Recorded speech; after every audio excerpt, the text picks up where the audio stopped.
बिस्मिल्लाहिर्रहमानिर्रहीम। दोस्तों अस्सलामु अलैकुम। दोस्तों आज मैं आपको डॉक्टर अज़मत मजीद की बड़ी मुफीद बातें आपको सुनाने लगा हूँ। आप सब दोस्तों से रिक्वेस्ट है कि कलम पेंसिल लेके अपने पास रख लें और सब बातें नोट कर लें। नोट करने के बाद ये जो कागज़ है आप अपने किचन में चिपका दें। सारी ज़िंदगी ये काम आएगा आपके बच्चों की सेहत के लिए, अपनी सेहत के लिए, अपने ख़ानदान की सेहत के लिए। ये बातें बहुत ही मुफीद हैं सेहत के हवाले से। अगर इन पर अमल करेंगे तो कोरोना वायरस भी आपको कुछ नहीं कहेगा। चलें सुनते हैं कि डॉक्टर साहब क्या कहते हैं। ये एशिया के सबसे बड़े मारूफ माहिर इलाज बिल ग़िज़ा हैं और पूरी दुनिया में लोग इन्हें जानते हैं। और जहाँ कहीं ये प्रोग्राम करते हैं उसकी 30-30, 25-25 ज़बानों में ट्रांसलेशन हो जाती है और पूरी दुनिया में लोग इनके इल्म से इस्तेफ़ादा करते हैं। डॉक्टर साहब अस्सलाम वालेकुम। बहुत शुक्रिया सर ज्वाइन करने के लिए, बड़ी मेहरबानी। सबसे पहले मुझे ये बताएं कि ये कोरोना एक्चुअली है क्या, आपकी समझ में क्या है? कोरोना एक वायरस है। हमारी बॉडी में वेरियस किस्म के पैथोजेंस होते हैं। पैथोजेंस का मतलब है जरासीम। उसमें फंगस होती है, उसमें बैक्टीरिया होती है और उसमें वायरस होता है। ये वायरस जो है एक तो बहुत छोटे साइज़ की होती है और उसके बाद ये रेप्लिकेट बड़ी जल्दी करते हैं। इसमें वेरियस फॉर्म्स ऑफ वायरस होती हैं। एक वायरस होती है जो कि आरएनए वायरस होती है, एक वायरस होती है जो कि डीएनए वायरस होती है। डीएनए वायरसेस जो हैं वो बड़ी जल्दी हमारा क़ुव्वत मुदाफ़ियत जो है उसको काबू कर लेती है। और आरएनए वायरस जो कि जैसे कोरोना वायरस है, ये एक ऐसी वायरस है जिसको हमारे जिस्म को एक प्रॉपर फाइट करना पड़ती है। तो ये एक आरएनए वायरस है। एक वायरस के अंदर इंसान ने कोई कोडिंग डी कोडिंग की है, कुछ ना कुछ किया है इसका। मसलन मेरे ख्याल में इसमें ज़्यादा गहराई में जाएंगे तो लोगों को समझ में नहीं आएगी। मैं एक और आसान तरीके से समझा देता हूँ। मसलन अगर एक SARS-1 वायरस एक 4x4 ट्रक था, ठीक है, कोई हाफ टन पिकअप ट्रक जैसे टोयोटा के बड़े ट्रक्स होते हैं, तो ये वायरस उसी ट्रक की चैसी पे एक टैंक है। ठीक है, मैं समझ गया। आप समझ गए। प्लेटफॉर्म सेम है और इसमें थोड़ी सी इंजीनियर्ड है कि लोगों को एक वैक्सीन जो कि मेरे ख्याल में एक ट्रक की बत्ती है उसके पीछे लगा रहे हैं। मगर एक और आपको बात बताऊं, वेस्ट में जो वैक्सीन बन रही है वो इस वायरस को वीकन करके वो एक नॉर्मल जो प्रिंसिपल्स हैं वायरस बनाने के उसके मुताबिक नहीं बना रहे। वो इस वायरस की इन्फेक्शन की वजह से जो आपके लंग्स में फ्लूइड जमा हो जाता है उसको एनालाइज करके उसके अगेंस्ट ऐसे बॉडी में डिफेंस मैकेनिज्म्स इंट्रोड्यूस करना चाहते हैं कि वो नॉट अगेंस्ट दैट वायरस, उसके इफेक्ट के ऊपर कंट्रोल करना चाहते हैं। उसके इफेक्ट्स के ऊपर कंट्रोल करना चाहते हैं। बच कैसे सकते हैं इससे? अल्लाह ताला ने हमारे डिस्पोजल पे दी हैं जो कोई इस वायरस को काउंटर करती हैं कि आप किस तरह, कौन से टेंजिबल स्टेप्स हैं जो आप ले सकते हैं जिससे आपकी क़ुव्वत मुदाफ़ियत बेहतर हो। आपके अपनी बॉडी ने जब फाइट करना है तो किसके ज़रिए करना है? आपकी अपनी क़ुव्वत मुदाफ़ियत ठीक होनी चाहिए। अगर क़ुव्वत मुदाफ़ियत ठीक है तो चांसेस ये हैं कि आपको सिर्फ 2 छींकें आएंगी, आप पॉजिटिव होंगे, आपकी बॉडी अपनी एंटीबॉडीज़ बनाएगी और आप एसिम्प्टोमेटिक रहेंगे, वो इस तरह ही जिस तरह आपको कोई फ्लू हुआ था। तो इसमें सबसे पहली जो ज़रूरत है, मैं लोगों को ये कहता हूँ कि अपनी खुराक की तरफ ध्यान दें। और लोगों के पास टाइम है मेरे ख्याल में।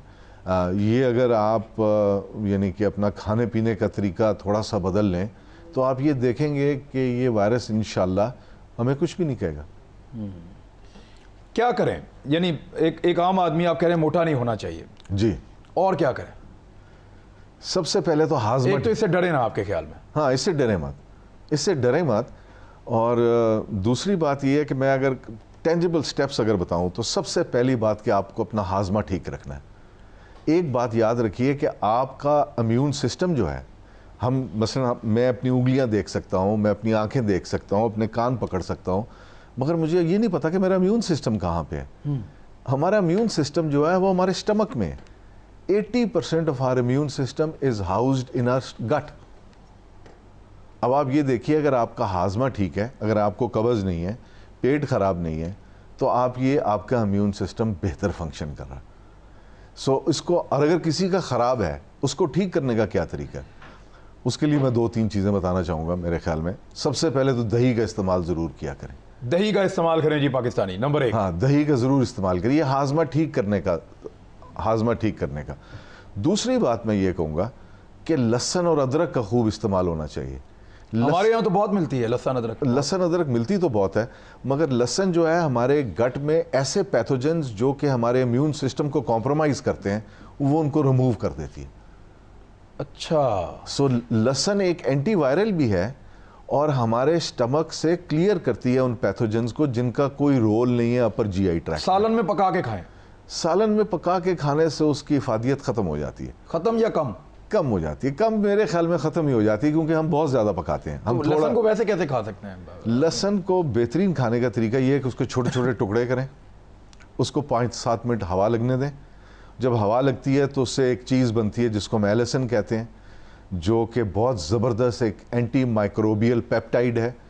ये वो सब्सटेंस होते हैं जो वेरियस प्लांट्स में मिलते हैं और वायरस और बैक्टीरिया और फंगस के ख़िलाफ़ काम करते हैं, और इनको हम एंटी माइक्रोबियल पेप्टाइड्स कहते हैं, और ये लहसुन में भरे हुए हैं। तो आप लहसुन खाइए, आपको एंटी वायरल प्रोटेक्शन भी मिलेगी। और खाने का तरीका ये है कि छोटे छोटे टुकड़े करके एक छोटी सी तुरी लीजिए, एक छोटी सी सेगमेंट लीजिए, उसके छोटे छोटे से आप हिस्से कीजिए और उसको आप पानी से निगल लीजिए खाने के बाद। एक लहसुन का पीस काफ़ी है। एक लहसुन का पीस एक दिन में खाएं। एक दिन में खाएं। अच्छा, उसके बाद एक और बात बताओ। अब अदरक आ गया, जिंजर। नहीं, मैं लहसुन के बारे में पहले बात पूरी कर दूं।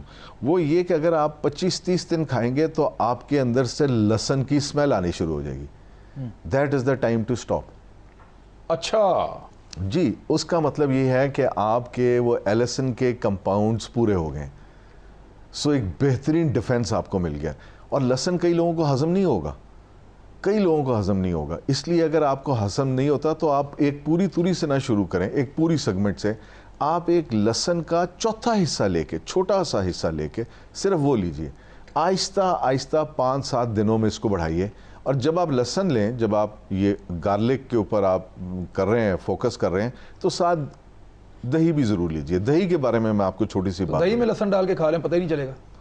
हाँ, ये भी ठीक है, ये भी बिल्कुल किया जा सकता है। और उसको आप पानी से निगल, कई लोग चबाना नहीं पसंद करते हैं, वो पानी से निगल भी सकते हैं। और पानी से निगलें तो उसका फ़ायदा भी है ज़्यादा, और उसका फ़ायदा इस तरह ज़्यादा है कि यानी कि आपकी सस्टेन करेगा थोड़ी देर तक। आपकी बॉडी में वो लोअर पार्ट तक जाएगा, वो सारी डिलीवरी जो है वो पूरे गट में होगी। सो उसका बहुत फ़ायदा है। अदरक का कावा जो है, अदरक के बारे में मैं आपको थोड़ी सी एक बात बताता चलूँ कि हर साल, अब पता नहीं इस साल होती है या नहीं होती, तकरीबन 20-22 साल से मैड्रिड में एक कॉन्फ्रेंस होती थी जिसमें अदरक, लहसुन और ऑलिव ऑयल पे नई रिसर्च प्रेजेंट की जाती थी। 3 चीज़ों पे? 3 चीज़ मैड्रिड में? मैड्रिड हर साल इन 3 चीज़ों के लिए साइंटिस्ट इकट्ठे होते थे। अदरक के अंदर जितनी भी चीज़ें डिस्कवर की गई हैं, उन सब का रोल एंटी एजिंग है। वो prevention of pre majeure ageing करती हैं। और आप अदरक, इतनी बड़ी दुनिया है, इतनी बड़ी दुनिया है। और अदरक क्या करता है, आपके स्टमक से हवा को खारिज करता है। सबसे पहला काम ये करता है। अदरक आपके स्टमक को सूद करता है, आपके इम्यून सिस्टम को खड़ा करता है दोबारा। अदरक इतनी शानदार चीज़ है। आप ये सोचिए कि अल्लाह ताला ने कुरान मजीद में अदरक का जिक्र किया कि जो मेरे पास मेरे बंदे जन्नत में आएंगे, उनको ऐसे प्यालों में तवाज़ा की जाएगी जिसमें से सूंठ की खुशबू आएगी। यानी कि प्री मैच्योर एजिंग, वहाँ तो कोई एजिंग नहीं। सो आप ये सोचिए कि अदरक के अंदर अभी कोई 63 के करीब न्यूट्रिएंट्स डिस्कवर किए गए, न्यूट्रिस्यूटिकल्स, जिनको अभी नाम दिया जाना है, और उन सारों का रोल हमारी बॉडी में है। यानी इंसान अभी तक अदरक के अंदर क्या है वो पता नहीं कर सका। नहीं कर सका। और जो पता चला वो खजाना है सारा का सारा। बिल्कुल खजाना। अभी इसके हवाले से मैं आपको एक और, आपने कहा अभी पता नहीं कर सकते, अभी तक हमारे जिस्म में 7.2 मिलियन न्यूट्रिएंट्स डिस्कवर हो चुके हैं। ठीक है, सारे के सारे वेरियस सब्जियों, 72 lakh nutrients, 72 lakh nutrients discover हो चुके हैं। और तकरीबन आधे ऐसे हैं जिनको अभी नाम भी नहीं दिया गया, उनको नाम भी नहीं दिया गया। और इसी तरह मैं लोगों से ये रिक्वेस्ट करूंगा कि अदरक बेहतरीन चीज़ है जिसमें ऐसी बेइंतहा चीज़ें हैं जो कि हमारे लिए फ़ायदेमंद है, हमारे इम्यून सिस्टम को ठीक करती हैं, हमारे हाजमे को बेहतर करती हैं। अदरक को लेना कैसे है, ये मैं ब्रेक के बाद एक ब्रेक ले लें। हाँ जी। अदरक का इस्तेमाल आप, अब लहसन का तो आपने सुन लिया कि आप दही के साथ, पानी के साथ उसको पीस के, उसको चबा के, कैसे भी करके उस वक्त तक इस्तेमाल करें जब तक कि आपके अंदर से लहसन की जो है वो खुशबू ना आए। जब आए तो आप समझ लें कि अब आपका कोटा फुल हो गया, फिर कुछ अरसा आप रुक जाएं। एक ब्रेक लें, वापस आते हैं। अदरक कैसे इस्तेमाल करें? जी नाजरीन, आपने डॉक्टर साहब की बातें सुनी। मुझे उम्मीद है कि आपको बातें पसंद भी आई होंगी और ये बातें फ़ायदा भी देंगी। सेहत के हवाले से ये बहुत ही मुफीद बातें हैं।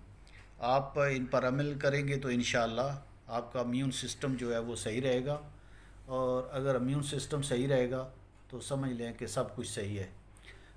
दोस्तों, आपसे एक रिक्वेस्ट है, जाते जाते चैनल को सब्सक्राइब करें और बेल आइकन को दबा दें। दोस्तों, ये जो है पार्ट 1 में डॉक्टर साहब बता रहे थे लहसुन का इस्तेमाल कैसे करते हैं, तो अब पार्ट 2 में ये बताएंगे कि अदरक का इस्तेमाल कैसे किया जाए। तो पार्ट 2 ज़रूर देखना। अल्लाह हाफिज़।